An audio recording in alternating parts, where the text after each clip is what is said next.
எல்லை இலங்கியே இன்னம் உறங்கினியோ சில்லான்றலையேன் மின்னங்கை மேற்போதுருகின்றேன் வல்லையுன் கட்டுரைகள் போண்டேயின் ஓயிரிதும் வல்லேர்கள் நீங்காலே நானேதான் ஆயிடுக உள்ளேன் இப்போதாய் உனக்கன்றேன் வேறுடையோய்.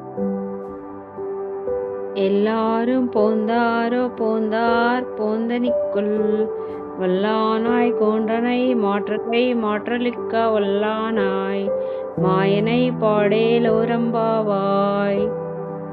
ఈ పాశురంలో గోదాదేవి మరో గోపికను నిద్రలేపే సందర్భంలో జరిగిన సంభాషణాపూర్వక వాదన.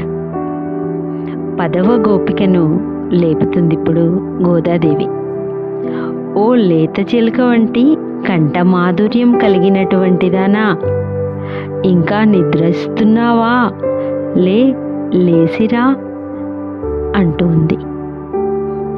అటు లోపల నుంచి గోపిక, పూర్ణులకు గోపికలారా, అంత గట్టిగా పిలవకండి, నా ఒళ్ళు జలదరిస్తుంది.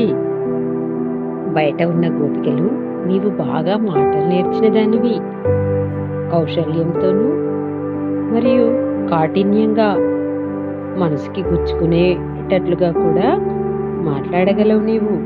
లోపల ఉన్న గోపిక, అందరూ వచ్చారా అంటుంది. అందరూ వచ్చారు, వచ్చి లెక్కించుకో అంటుంది గోదాదేవి. నేను వచ్చి ఏం చేయను అంటుంది లోపల నుంచి గోపిక.